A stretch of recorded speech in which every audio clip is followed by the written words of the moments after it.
Bismillahirrahmanirrahim. Assalamualaikum warahmatullahi wabarakatuh. Alhamdulillahirabbil alamin. Wassalatu wassalamu ala Rasulillah wa ala alihi wa sahbihi wa mawalah. Wala haula wala quwata illa billah. Amma ba'du. Kita hidup di akhir zaman yang tentu dipenuhi dengan fitnah. Fitnah. Fitnah itu adalah ujian. Fitnah itu adalah cobaan. Fitnah syahwat, fitnah syubhat yang datang terus-menerus silih berganti. Karena Nabi Shallallahu Alaihi Wasallam mengabarkan tentang itu. Dan fitnah-fitnah tersebut nanti akan semakin bertambah, bukan semakin berkurang. Dan fitnah paling besar adalah keluarnya Dajjal. Karena tidak ada satu nabi pun sebelum Nabi Muhammad Shallallahu Alaihi Wasallam melainkan sudah mengingatkan umatnya tentang kengerian fitnah Dajjal. Nabi Nuh mengabarkan tentang dahsyatnya fitnah Dajjal. Dan nabi-nabi yang lain setelah Nabi Nuh alaihi salatu wassalam. Maka kita harus membentengi diri dengan baik dalam hidup ini agar kita terhindar dan selamat daripada fitnah. Dan satu golongan yang selamat yang dikabarkan oleh Nabi Shallallahu Alaihi Wasallam dan golongan tersebut akan senantiasa ada. Kita berharap dan berusaha untuk masuk menjadi golongan tersebut. Nabi Shallallahu Alaihi Wasallam dalam hadis Thauban yang diriwayatkan oleh Imam Muslim, beliau bersabda, "La tazalu ta'ifatum min ummati zahirina 'alal haqqi. La yadurruhum man khadalahum hatta ya'tiya amrullah." Wa fi riwayatin hatta taqumas sa'ah. Akan senantiasa ada satu golongan dari umatku. Mereka itu akan terus unggul, akan terus nampak, menang di atas kebenaran. Tidak membahayakan mereka orang-orang yang menghinakan mereka. Tidak berbahaya bagi mereka orang-orang yang merendahkan mereka. Sampai datang urusan Allah. Dalam riwayat lain sampai datang hari kiamat. Artinya satu golongan inilah yang selamat. Selamat dari ujian, cobaan, fitnah-fitnah yang terus datang silih berganti. Maka ketika terjadi fitnah, yang paling baik, yang paling benar, ya, adalah kita bertakwa kepada Allah Subhanahu wa taala seperti yang dikatakan oleh Talq bin Habib rahimahullah tabaraka wa taala. Beliau pernah mengatakan, "Idza waqa'atil fitnah fa'atfi'uha bittaqwa." Kalau terjadi fitnah, maka padamkan fitnah tersebut dengan takwa. Kalau orang-orang bertanya kepada beliau, "Ya Aba Ali, wa mat taqwa?" Wahai Abu Ali, apa itu takwa? Kemudian beliau mengatakan, "Qal anta'mala bi ta'atillah. Ala nuri minallah tarju sawaballah."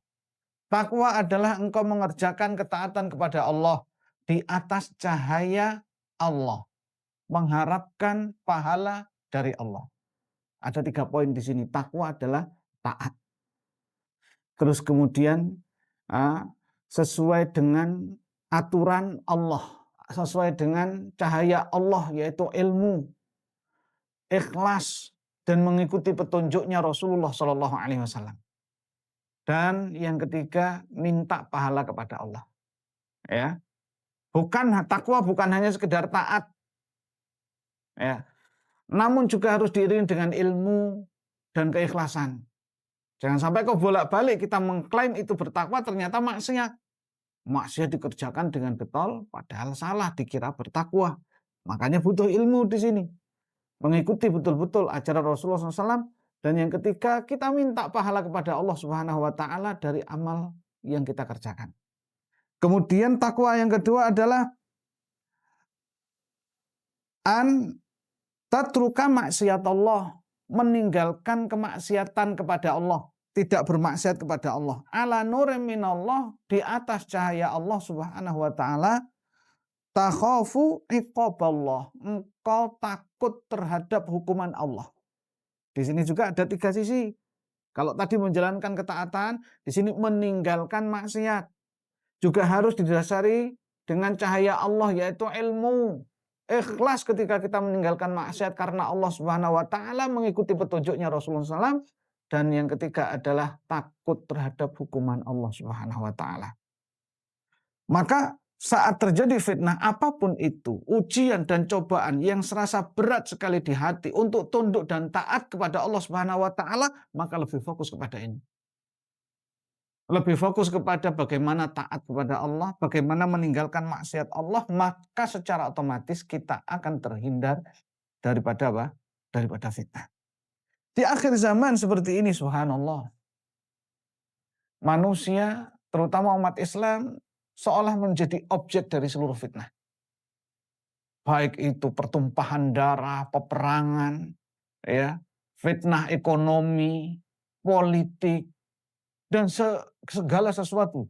Seolah-olah Islam ini menjadi objeknya. Dan itu juga sudah diberitakan oleh Nabi Shallallahu Alaihi Wasallam dari hadis Thauban di dalam Sahih Muslim. Nabi Shallallahu Alaihi Wasallam mengatakan, yusiku an tada'a alaikumul umam kama tada'al aklatu ila qas'atiha.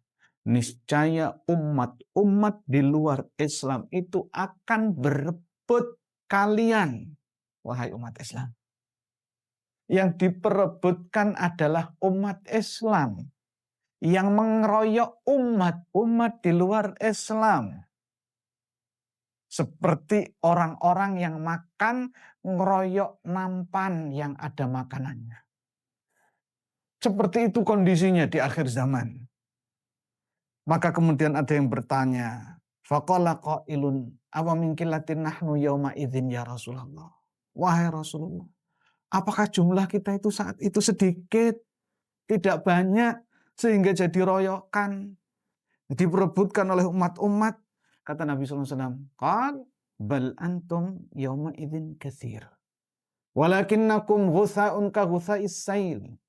Justru jumlah kalian saat itu banyak, namun cuman sampah seperti sampah yang dibawa oleh banjir. Jumlahnya banyak, tapi tidak upahnya seperti apa? Sampah. Kemudian beliau mengabarkan, walayanzi'annallahu min suduri aduwikumul mahabata minkum. Allah benar-benar akan mencabut rasa hormat musuh-musuh kalian terhadap kalian. Musuh nggak ada lagi yang hormat kepada kita umat Islam. Walayakdifannallahu fi qulubikum wahan. Dan benar-benar Allah akan memberikan rasa wahan di dalam hati-hati kalian. Para sahabat bertanya, ya Rasulullah, wa mal wahnu? Apa itu wahan, wahai Rasulullah? Maka beliau mengatakan, qala hubbud dunya wa karahiyatul maut. Wahan adalah cinta dunia dan tidak suka kematian. Kapan masuk wahan di dalam diri kita, maka disitulah fitnah. Ya, menjadi lahan basah bagi fitnah dunia. Harta, tahta, wanita, fitnah syubhat, keyakinan, dan seterusnya. Maka hati-hati, ini harus betul-betul dicermati dengan baik, dipahami dengan baik, dan kita cari solusinya. Solusinya tadi adalah takwa. Sebagaimana juga disinggung oleh Nabi Shallallahu Alaihi Wasallam dalam hadis yang diriwayatkan dari Al-Irbad bin Sariyah radhiyallahu taala anhu dalam Sunan Abu Daud dan juga yang lainnya. Al-Irbad bin Sariyah radhiyallahu taala anhu suatu ketika beliau menceritakan shalla bina Rasulullah sallallahu alaihi wasallam zata yaum. Suatu saat Nabi sallallahu alaihi wasallam salat mengimami kita.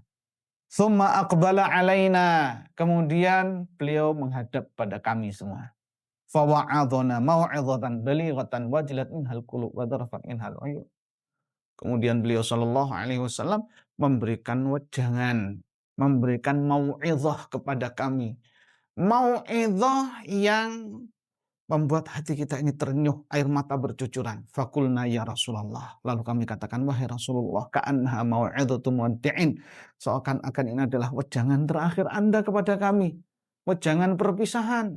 Fa'ausina, maka wasiatkanlah kepada kami. Kamu berikanlah kami wasiat. Nabi SAW mengatakan, usikum bitaqwallahi azza wa jalla. Aku wasiatkan kepada kalian untuk senantiasa bertakwa kepada Allah Azza wa Jalla. Ingat, lagi-lagi wasiat kepada kita adalah takwa. Kemudian yang kedua, wassam'i wa ta'ah. Mendengar dan taat kepada pemimpin. Wa in ta'ammara alaikum abdun. Walaupun yang memimpin kalian adalah hamba sahaya Habasyi dari Habasyah. Wajib taat kepada pemimpin. Walaupun yang memimpin adalah seorang hamba sahaya. Walaupun tidak mungkin dan tidak memenuhi syarat ya hamba sahaya sebagai pemimpin. Namun walaupun ada seperti itu, kewajiban taat ini mutlak kepada pemimpin. Kemudian beliau melanjutkan, fa innahu man ya'ish minkum fasayara fihi ikhtilafan katsira. Sesungguhnya nanti setelah sepeninggalanku ada di antara kalian yang hidup akan melihat perpecahan, perselisihan yang sangat banyak. Maka saat itu terjadi, apa yang harus dilakukan kata Rasulullah SAW? Fa'alaikum bisunnati, wajib bagi kalian berpegang teguh dengan sunnahku, wa sunnatil khulafa'ir rasyidin al-mahdiyyin min ba'di, dan berpegang teguh dengan sunnahnya khulafa'ir rasyidin yang mendapatkan petunjuk setelahku. Tamassaku biha, pegang kuat-kuat, wa 'addu 'alaiha bin nawajid, dan kekit dengan gigi geraham kalian. Ya. Sebagai bentuk apa? Sebagai bentuk memegangi sunnah Nabi Shallallahu Alaihi Wasallam dengan kuat, perintah pegang teguh dan gigit dengan gigi geraham agar tidak mudah lepas. Itu konsepnya. Ajaran Nabi Shallallahu Alaihi Wasallam, ya, agama Nabi Shallallahu Alaihi Wasallam, akhlaknya Nabi Shallallahu Alaihi Wasallam itu dipegang kuat-kuat saat terjadi banyak persisihan. Wa iyyakum muhdatsatil umur, dan hati-hati kalian dengan hal-hal baru dalam Islam. Fa inna kulla bid'atin dhalalah, karena semua bid'ah adalah sesat. Maka saya wasiatkan untuk diri pribadi dan pemirsa sekalian, mari semaksimal mungkin kita bertakwa kepada Allah Subhanahu wa taala agar kita terhindar daripada fitnah. Fitnah pasti, namun usaha kita itu yang harus dilakukan. Di antara bentuk usaha yang real yang bisa kita lakukan, bagaimana bentuk takwa? Nabi Shallallahu Alaihi Wasallam mengabarkan di dalam Sahih Muslim, beliau bersabda, badiru bil a'mal fitanan ka qita'il lailil mudlim, yusbihu ar-rajulu mu'mina wa yumsi kafira, wa yumsi mu'mina wa yusbihu kafira, yabi'u dinahu bi'aradin minad dunya. Segeralah kalian beramal. Segeralah kalian beramal, kata Nabi SAW. Apa yang sudah kita dapatkan dari ilmu, ya, lalu kita amalkan. Semaksimal mungkin, sesuai dengan kapasitas kita. Sesuai dengan kemampuan kita. Ya, kita amalkan. Ada ajaran Islam, walaupun itu mungkin makan pakai tangan kanan, jangan pernah makan pakai tangan kiri. Membaca basmalah sebelum makan. Ya, bertasmiyah bismillah sebelum minum. Ya, doa-doa sehari-hari, doa masuk masjid, doa keluar masjid. Kita amalkan untuk tidak mendapatkan fitnah. Karena kata Nabi SAW, fitanan kaqita'il lailil mudlim, fitnah terus datang. Silih berganti, bagaikan potongan-potongan malam yang gelap. Di pagi hari bisa jadi seseorang beriman, di sore hari menjadi kafir. Di sore hari beriman, di pagi hari bisa menjadi kafir. Dia menjual agamanya dengan sedikit kemewahan dunia. Itulah fitnah. Itulah fitnah. Oleh karenanya, mari, yang sangat real, yang sangat bisa kita lakukan adalah anjuran Nabi SAW. Mari kita beramal, seberapapun amalan kita, ya, Allah Subhanahu wa taala yang menilai. Maka setiap amalan kita berikan, kita anugerahkan kepada Allah Subhanahu wa taala, tidak kepada yang lainnya. Dan semoga Allah Subhanahu wa taala memberikan hidayah dan taufiknya kepada kita semua untuk bisa istiqomah di atas jalan yang hak. Mudah-mudahan Allah Subhanahu wa taala mengampuni seluruh dosa-dosa kita. Ini yang bisa disampaikan pada kesempatan yang berbahagia ini. Mudah-mudahan bermanfaat bagi kita semua. Wallahu taala alam wa sallallahu ala nabiyyina Muhammadin wa ala alihi wa sahbihi ajma'in walhamdulillahirabbil alamin. Wassalamualaikum warahmatullahi wabarakatuh.